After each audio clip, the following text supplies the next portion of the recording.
Hi, students, let's get started with the subject English, Footprints Without Feet, Chapter 8 Bholi. Her name was Sulekha, but since her childhood everyone had been calling her Bholi, the simpleton. She was the fourth daughter of Nambardar Ramlal.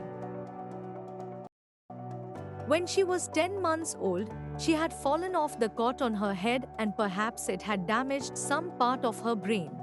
That was why she remained a backward child and came to be known as Bholi, the simpleton.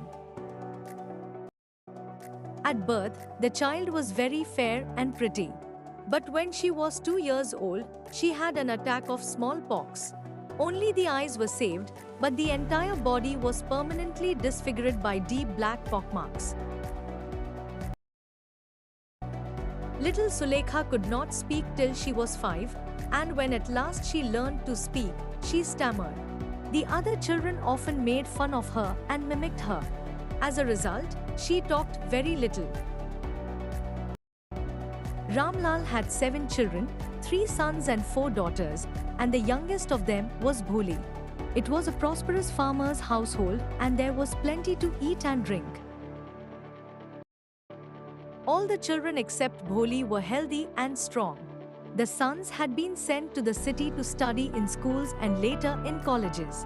Of the daughters, Radha, the eldest, had already been married.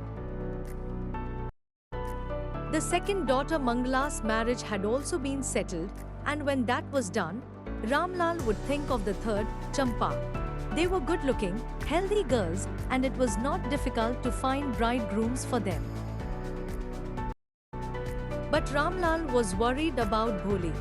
She had neither good looks nor intelligence. Bholi was 7 years old when Mangala was married. The same year, a primary school for girls was opened in their village. The Tehsildar Sahib came to perform its opening ceremony. He said to Ramlal, "As a revenue official, you are the representative of the government in the village, and so you must set an example to the villagers. You must send your daughters to school." That night when Ramlal consulted his wife, she cried, "Are you crazy? If girls go to school, who will marry them?" But Ramlal had not the courage to disobey the Tehsildar. At last his wife said, "I will tell you what to do. Send Bholi to school. As it is, there is little chance of her getting married, with her ugly face and lack of sense. Let the teachers at school worry about her." The next day Ramlal caught Bholi by the hand and said, "Come with me. I will take you to school." Bholi was frightened. She did not know what a school was like. She remembered how a few days ago their old cow, Lakshmi, had been turned out of the house and sold.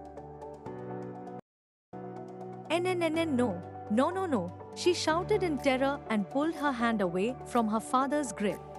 "What's the matter with you, you fool?" shouted Ramlal. "I am only taking you to school." Then he told his wife, "Let her wear some decent clothes today, or else what will the teachers and the other schoolgirls think of us when they see her?" New clothes had never been made for Bholi. The old dresses of her sisters were passed on to her. No one cared to mend or wash her clothes. But today she was lucky to receive a clean dress which had shrunk after many washings and no longer fitted Champa. She was even bathed and oil was rubbed into her dry and matted hair. Only then did she begin to believe that she was being taken to a place better than her home. When they reached the school, the children were already in their classrooms. Ramlal handed over his daughter to the headmistress.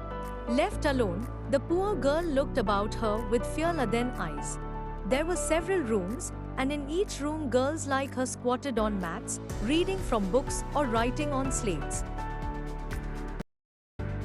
The headmistress asked Bholi to sit down in a corner in one of the classrooms. Bholi did not know what exactly a school was like and what happened there, but she was glad to find so many girls almost of her own age present there.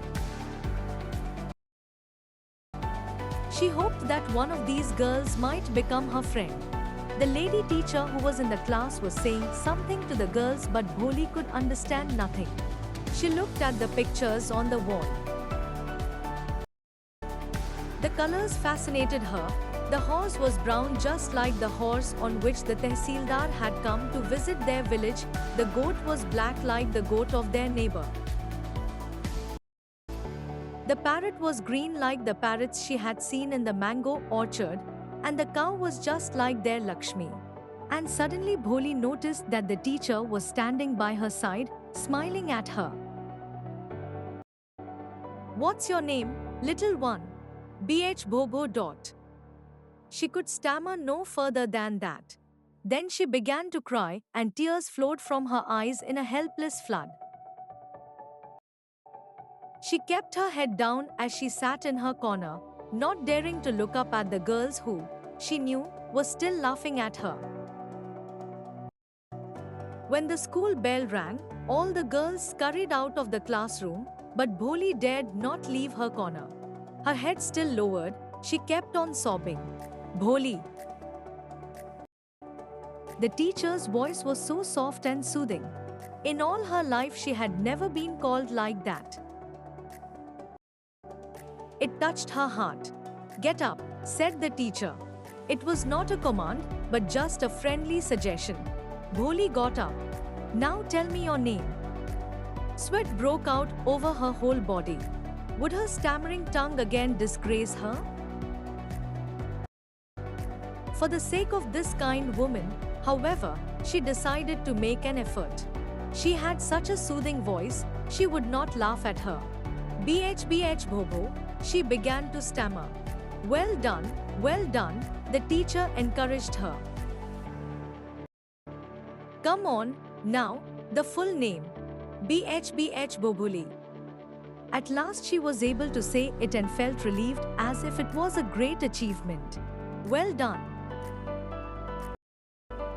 The teacher patted her affectionately and said, "Put the fear out of your heart and you will be able to speak like everyone else." Bholi looked up as if to ask, "Really?"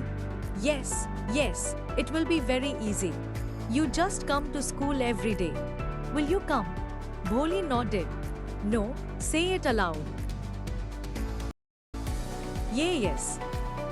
And Bholi herself was astonished that she had been able to say it. "Didn't I tell you? Now take this book." The book was full of nice pictures, and the pictures were in color: dog, cat, goat, horse, parrot, tiger, and a cow just like Lakshmi. And with every picture was a word in big black letters. "In 1 month you will be able to read this book. Then I will give you a bigger book, then a still bigger one. In time you will be more learned than anyone else in the village. Then no one will ever be able to laugh at you. People will listen to you with respect and you will be able to speak without the slightest stammer. Understand? Now go home and come back early tomorrow morning." Bholi felt as if suddenly all the bells in the village temple were ringing and the trees in front of the schoolhouse had blossomed into big red flowers. Her heart was throbbing with a new hope and a new life. Thus the years passed.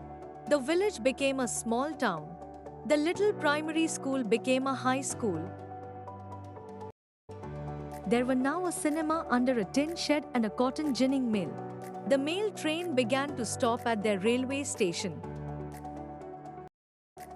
One night, after dinner, Ramlal said to his wife, "Then, shall I accept Bishambar's proposal?" "Yes, certainly," his wife said. "Bholi will be lucky to get such a well-to-do bridegroom. A big shop, a house of his own, and I hear several thousand in the bank. Moreover, he is not asking for any dowry." "That's right, but he is not so young. You know, almost the same age as I am, and he also limps. Moreover, the children from his first wife are quite grown up. So what does it matter?" His wife replied, 45 or 50, It is no great age for a man. We are lucky that he is from another village and does not know about her pockmarks and her lack of sense. If we don't accept this proposal, she may remain unmarried all her life. Yes, but I wonder what Bholi will say. What will that witless one say? She is like a dumb cow. Maybe you are right, muttered Ramlal. In the other corner of the courtyard, Bholi lay awake on her cot, listening to her parents' whispered conversation. Bishambar Nath was a well-to-do grocer. He came with a big party of friends and relations with him for the wedding. A brass band playing a popular tune from an Indian film headed the procession, with the bridegroom riding a decorated horse. Ramlal was overjoyed to see such pomp and splendor. He had never dreamt that his fourth daughter would have such a grand wedding. Bholi's elder sisters who had come for the occasion were envious of her luck. When the auspicious moment came, the priest said, "Bring the bride." Bholi, clad in a red silken bridal dress, was led to the bride's place near the sacred fire. Garland the bride, one of his friends prompted Bishambar Nath. Goals. A woman slipped back the silken veil from the bride's face. Bishambar took a quick glance. The garland remained poised in his hands. The bride slowly pulled down the veil over her face. "Have you seen her?" said Bishambar to the friend next to him. "She has pockmarks on her face." "So what? You are not young either." "Maybe. But if I am to marry her, her father must give me 5,000 rupees.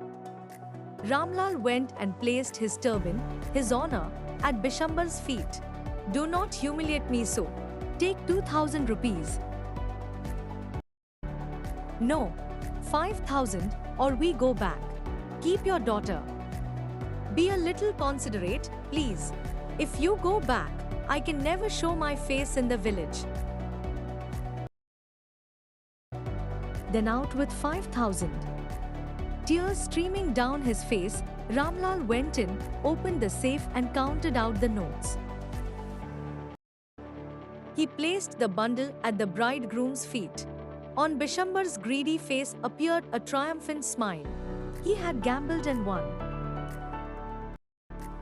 "Give me the garland," he announced. Once again the veil was slipped back from the bride's face, but this time her eyes were not downcast. She was looking up, looking straight at her prospective husband, and in her eyes there was neither anger nor hate, only cold contempt. Bishambar raised the garland to place it round the bride's neck. But before he could do so, Bholi's hand struck out like a streak of lightning and the garland was flung into the fire. She got up and threw away the veil. "Pitaji," said Bholi in a clear, loud voice. And her father, mother, sisters, brothers, relations and neighbors were startled to hear her speak without even the slightest stammer. "Pitaji, take back your money. I am not going to marry this man." Ramlal was thunderstruck. The guests began to whisper, "So shameless, so ugly and so shameless." "Bholi, are you crazy?" shouted Ramlal. "You want to disgrace your family? Have some regard for our ijjat." "For the sake of your ijjat," said Bholi, "I was willing to marry this lame old man. But I will not have such a mean, greedy and contemptible coward as my husband. I won't, I won't, I won't." What a shameless girl. We all thought she was a harmless dumb cow. Bholi turned violently on the old woman. "Yes, auntie, you are right. You all thought I was a dumb, driven cow. That's why you wanted to hand me over to this heartless creature. But now the dumb cow, the stammering fool, is speaking. Do you want to hear more?" Bishambar Nath, the grocer, started to go back with his party. The confused bandsman thought this was the end of the ceremony and struck up a closing song. Ramlal stood rooted to the ground, his head bowed low with the weight of grief and shame. The flames of the sacred fire slowly died down. Everyone was gone. Ramlal turned to Bholi and said, "But what about you? No one will ever marry you now. What shall we do with you?" And Sulekha said in a voice that was calm and steady, "Don't you worry, Pitaji. In your old age I will serve you and mother, and I will teach in the same school where I learned so much. Isn't that right, ma'am?" The teacher had all along stood in a corner, watching the drama. "Yes, Bholi, of course," she replied. And in her smiling eyes was the light of a deep satisfaction that an artist feels when contemplating the completion of her masterpiece. Thanks for watching.